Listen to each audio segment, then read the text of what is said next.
Boa noite, meus queridos irmãos. Estou gravando hoje aqui no nosso salão de cultos da igreja. Vou matar um pouquinho da saudade do nosso templo físico aqui, mas espero que estejam todos bem e nós continuaremos a nossa caminhada aqui em Atos 15. Que Deus possa abençoar a nossa vida nessa noite. Eu queria já começar com uma oração para que a gente pudesse se concentrar e colocar o nosso coração aí aberto para Deus falar com a gente. Senhor Deus, eu te agradeço, Pai. Te agradeço por essa oportunidade que o Senhor me dá, Pai, de compartilhar a sua palavra.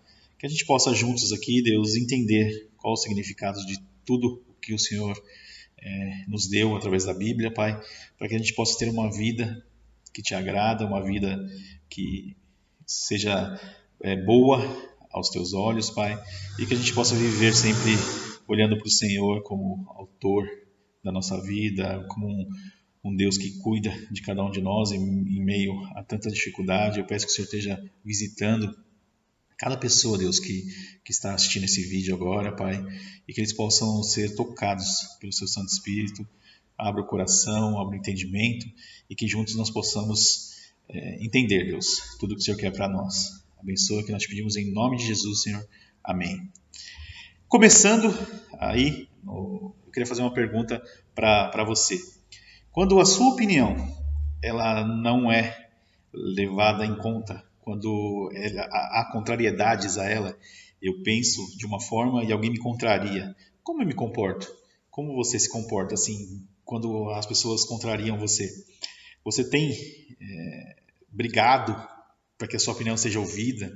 Você tem brigado para que a sua verdade seja a verdade que prevaleça? Hoje nós vemos em redes sociais aí, pessoas discutindo no meio dessa crise toda sobre política, que é culpa de um, culpa de outro, e a minha verdade é a verdade absoluta. Até irmãos em Cristo aí se meterem em discussões onde não levam a nada, porque a pessoa já tem uma opinião formada. E já tem um professor meu do seminário, do antigo seminário que eu fazia, pastor, professor de teologia, e todo dia ele fica postando coisas que não edificam, né? Só contra o governo, isso e aquilo. Acho que a gente poderia ocupar o nosso tempo não discutindo política, não discutindo coisas que não levam a nada, mas buscar edificar uns aos outros, buscar ter uma palavra de conforto para as famílias que estão passando por momentos difíceis agora. Ajudar também, né? Nós estamos buscando todos os meios possíveis para amenizar esse sofrimento dessas famílias aí. E que a gente possa juntos aí, na nossa caminhada, olhar para o próximo, olhar para a pessoa que tem opinião diferente da nossa, não como um inimigo, mas como alguém que tem uma opinião contrária, porque ninguém é igual, ninguém tem opiniões iguais. Algum de vocês, ou até mesmo eu, quantas vezes já não passou pela sua cabeça, eu sou a igreja que eu frequento, eu sou contra alguma coisa que está acontecendo lá. Eu vou sair dessa igreja.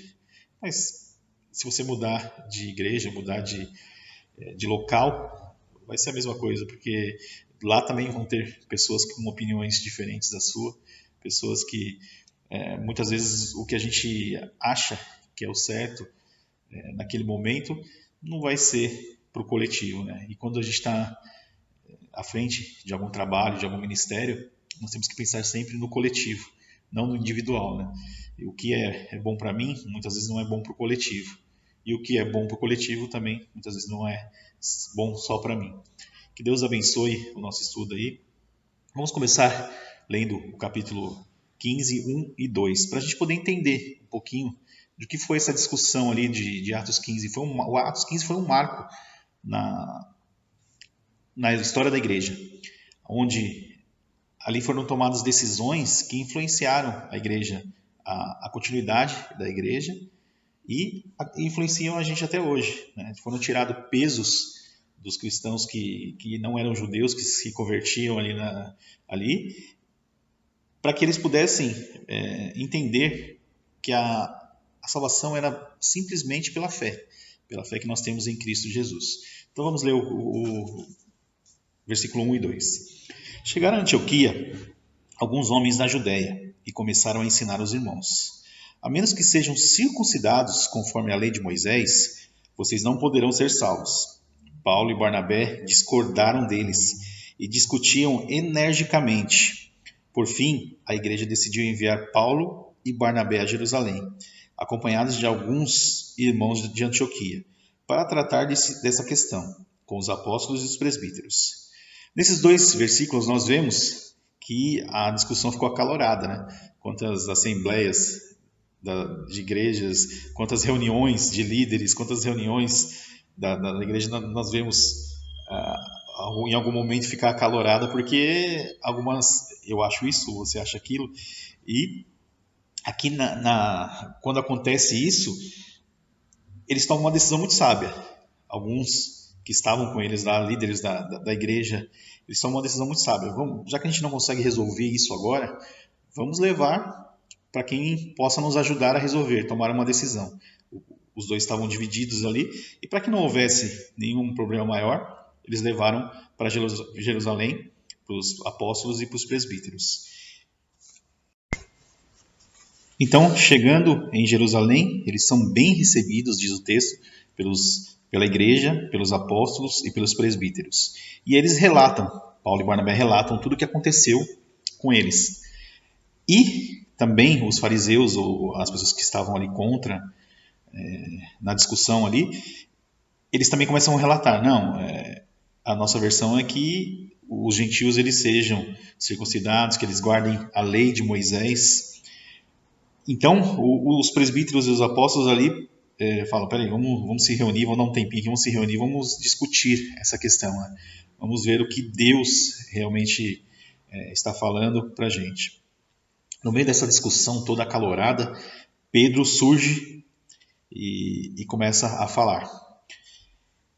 Ele se dirigiu aos fariseus que estavam querendo agregar coisas à salvação e disse... Levantou-se e se dirigiu a eles, dizendo: Irmãos, vocês sabem que há muito tempo Deus me escolheu dentre vocês para falar aos gentios, a fim de que eles pudessem ouvir as boas novas e crer. Deus conhece o coração humano e confirmou que aceita os gentios ao lhes dar o Espírito Santo, como nos deu a nós. Não fez distinção alguma entre nós e eles, pois purificou o coração deles por meio da fé. Pedro aqui ele relata o que aconteceu com ele quando ele foi visitar Cornélio. Quando Deus mandou ele ir até Cornélio. Cornélio era um oficial centurião, como nós vimos no capítulo 10. E ali mostra que Deus não faz acepção nenhuma de pessoas. E Pedro tinha entendido isso, porque Pedro também ele tinha esse preconceito, vamos colocar na palavra correta, né? Preconceito com os gentios. E quando Pedro ali vai até Cornélio, Deus fala com ele. E agora ele usa o exemplo de Cornélio, a conversão de Cornélio e de todos da casa de Cornélio gentios, para justificar que a fé, a salvação, ela não vem pelas obras, mas simplesmente pela fé que nós temos em Cristo Jesus. E ele continua falando. Então, por que agora vocês provocam a Deus sobrecarregando os discípulos gentios com um jugo que nem nós, nem nossos antepassados conseguimos suportar? Queremos que todos, nós e eles, somos salvos da mesma forma, pela graça do Senhor Jesus. Todos ouviram e ficaram em silêncio quando Pedro termina de falar, né? Aí Barnabé e Paulo continuam depois falando das maravilhas que Deus tinha feito através da vida deles, alcançando pessoas, e continuam ali falando. Quando Barnabé e Paulo terminam de falar, Tiago pede a palavra, se levanta e diz: Irmãos, ouçam-me. Pedro lhes falou sobre como Deus visitou primeiramente os gentios para separar dentre eles um povo para si. E isso não está em pleno acordo com o que disseram os profetas? Como está escrito: depois disso voltarei e restaurarei a tenda caída de Davi. Reconstruirei suas ruínas e a restaurarei, para que o restante da humanidade busque o Senhor, incluindo os gentios. Todos os que chamei para serem meus, o Senhor falou.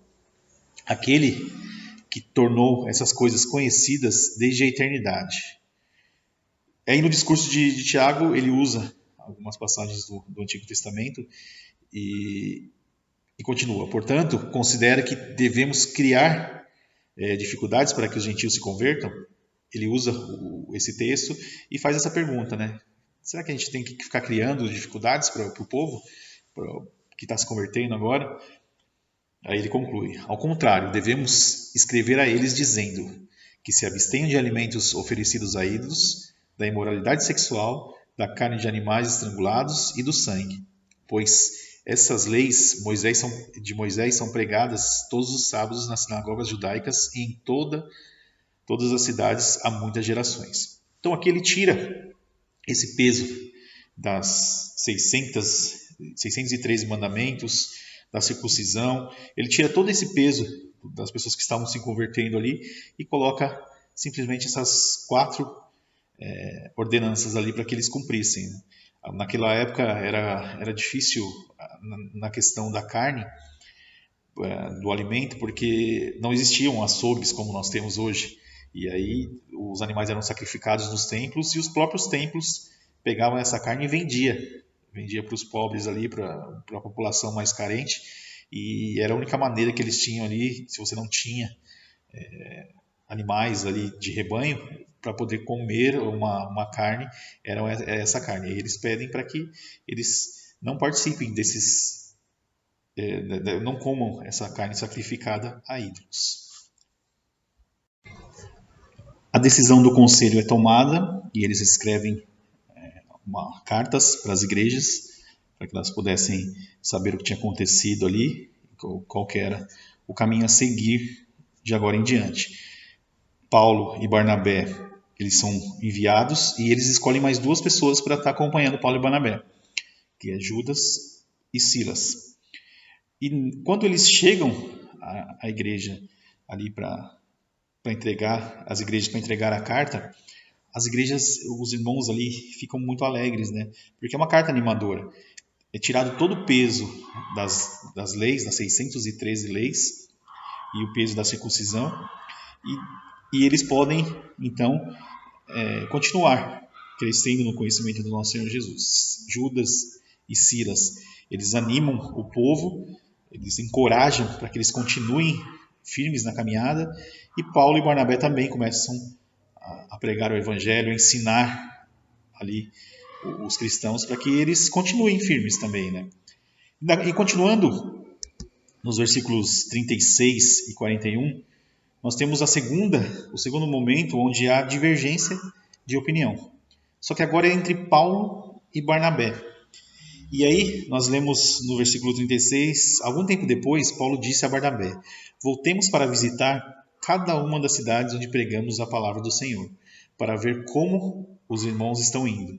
Barnabé queria levar João Marcos, mas Paulo se opôs, pois João Marcos tinha separado deles na Panfilha, não prosseguindo com eles no trabalho. O desentendimento entre eles foi tão grave que os dois se separaram. Barnabé levou João Marcos e navegou para Chipre. Paulo escolheu Silas e partiu, e os irmãos o entregaram ao cuidado grandioso do Senhor. Então ele viajou por toda a Síria e Cilícia, fortalecendo as igrejas de lá. Aqui nós vemos essa divergência entre Paulo e Barnabé, porque João Marcos, na primeira viagem, ele tinha abandonado o trabalho. A Bíblia não fala por que ele desistiu no meio do caminho do trabalho, só que Paulo ali lembrou disso, né? Quando Barnabé quis levar João Marcos era primo de Barnabé. E Barnabé era aquele cara amoroso, conciliador, né? E ele queria levar João Marcos para que continuasse a caminhada. A Bíblia não relata, isso são deduções que nós, lendo o texto, nós percebemos, conhecendo a característica de Barnabé. Né? Só que Paulo ele foi naquele momento duro, né? com ele, João Marcos. Paulo falou: não, se ele abandonou a gente, ele não dá para ele continuar, não dá para ele ir de novo. E eles se separam. Só que depois nós vemos em alguns outros textos que Paulo ele fala bem de João Marcos, que João Marcos ele é útil para o evangelho, em cartas posteriores aí, nós vemos que Paulo faz elogios a João Marcos. Em Colossenses 4:10, Paulo diz para a igreja acolher João Marcos. Em Filemão 24, diz que ele era um colaborador. E em 2 Timóteo 4:11, diz que ele era útil no ministério. Então, quando Lucas escreve Atos, ele não toma partido nem por Paulo, nem por Barnabé.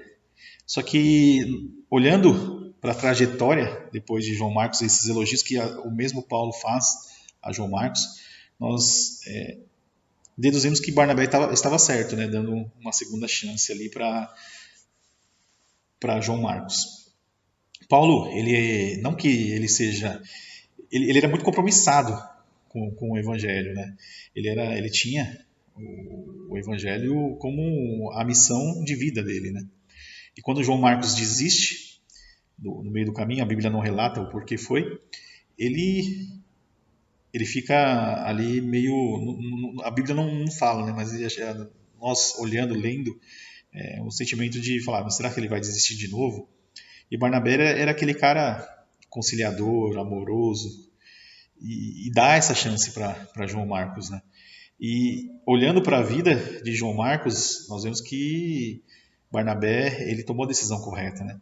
Porque depois desse episódio, João Marcos foi muito útil para Paulo na pregação do Evangelho.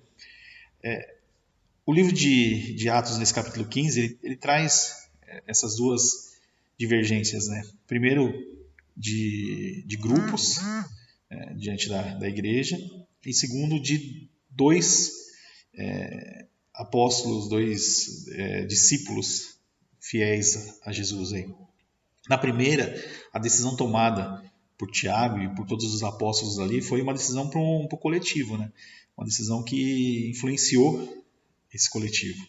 E na segunda agora onde eu queria que a gente se atentasse também, a decisão de Barnabé de ter levado o primo foi uma boa decisão, né? Porque muitas vezes a gente, olhando para a nossa vida, nós iremos errar também. Nós temos essa tendência a cometer erros também, né? E como que eu me comporto, como que eu o uso dos erros que eu cometo para crescer. João Marcos ele teve essa oportunidade de crescer.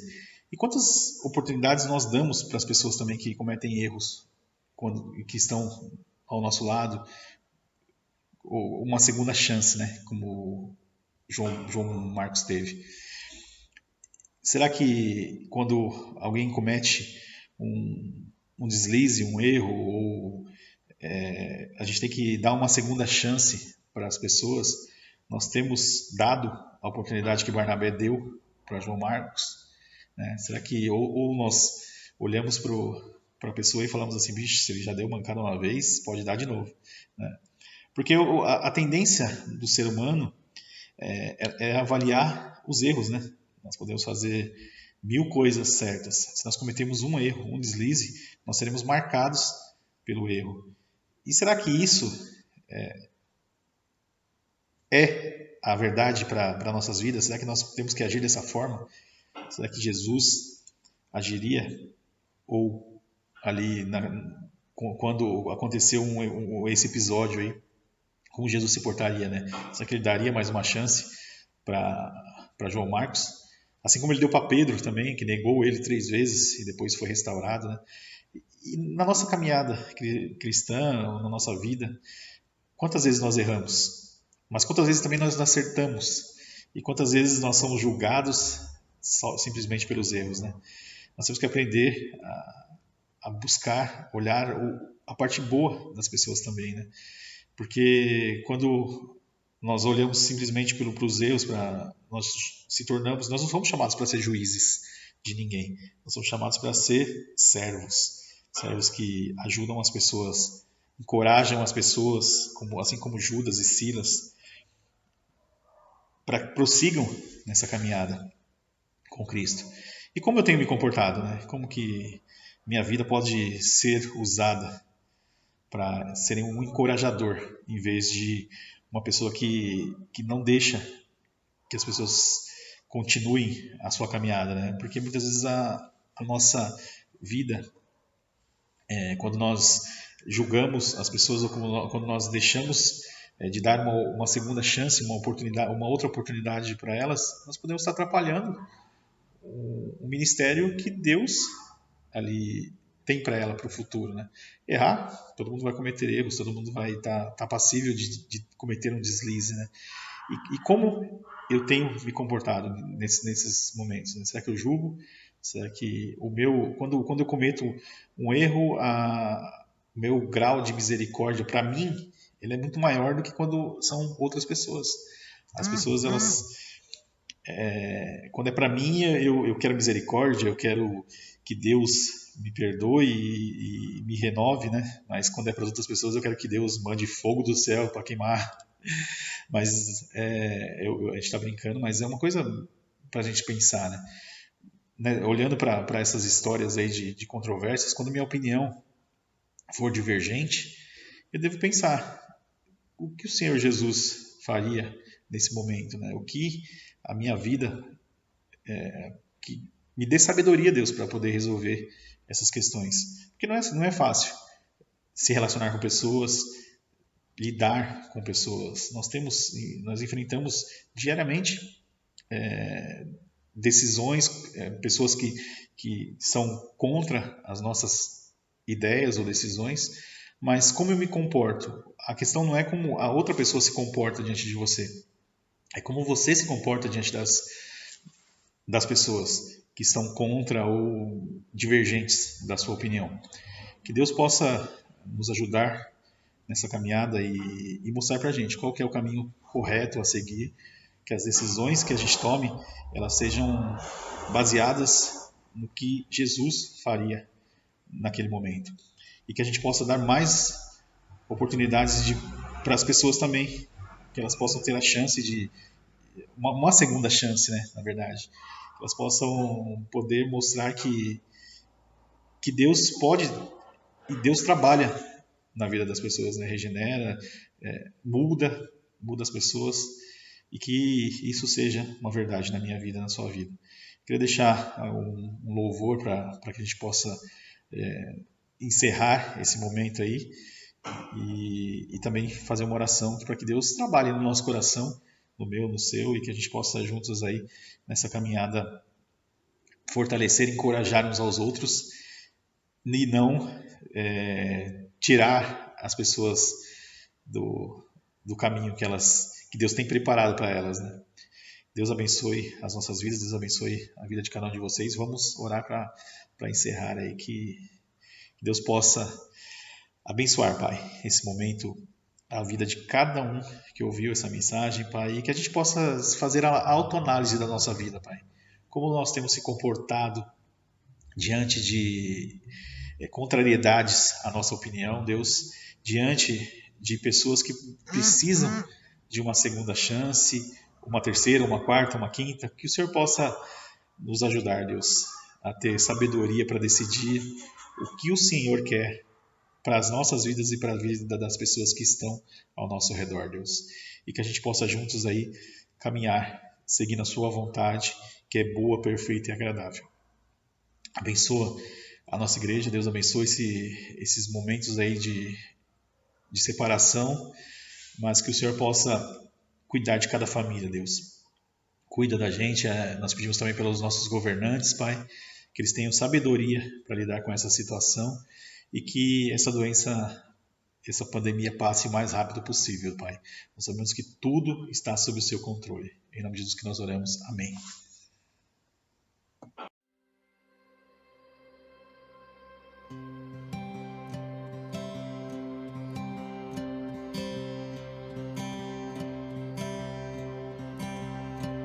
Atrevo-me a chegar depois de tanto andar, com feridas nos pés e chagas no coração.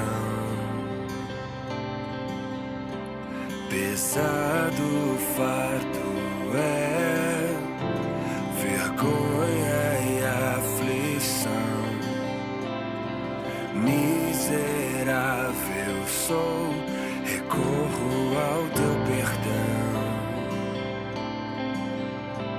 Cansado venho a ti, imploro teu favor.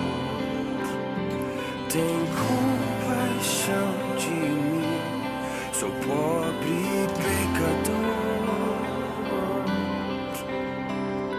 Rica salvação, infinito amor. Atenda ao suplicar desta oração.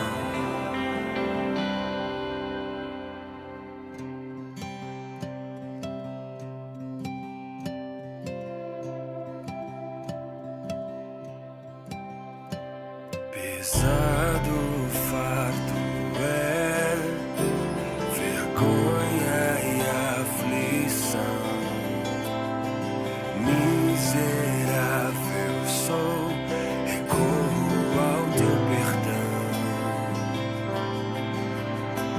Cansado venho a ti, imploro teu favor. Tem compaixão de mim, sou pobre pecador. Rica salvação, infinito amor. Atenda ao suplicar desta oração.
Elevo a Deus a minha voz e clamo. Elevo a Deus a minha voz para que me atenda. Assim como a corça suspira pelas correntes das águas, assim por ti, ó Deus, suspira a minha alma. Quando irei e me apresentarei diante da face de Deus? Compadece-te de mim, Senhor, porque eu estou angustiado. De tristeza se consomem os meus olhos, a minha alma e o meu corpo. Até quando, Senhor, te esquecerás de mim? Será para sempre? Até quando esconderás de mim o teu rosto? Dá ouvidos, ó Deus, à minha oração. Não te escondas da minha súplica. As minhas lágrimas têm sido o meu alimento, dia e noite, enquanto me dizem continuamente: e o teu Deus, onde está? Para onde me ausentarei do teu espírito? Para onde fugirei da tua face? Se subo aos céus, lá estás. Se faço a minha cama no mais profundo abismo, lá estás também. Se tomo as asas da alvorada e me detenho nos confins dos mares, ainda ali a tua mão me guiará e a tua mão direita me susterá. Que Deus é tão grande como o nosso Deus. Tu és o Deus que opera as maravilhas e entre os povos tens feito notório o teu poder. Por que você está batida, ó minha alma? Por que se perturba dentro de mim? Espere em Deus, pois ainda o louvarei, a Ele, meu auxílio e Deus meu. Lance seus cuidados sobre o Senhor e Ele o susterá. Jamais permitirá que o justo seja abalado. Sejam fortes e que que se revigore o coração de todos vocês que esperam no Senhor.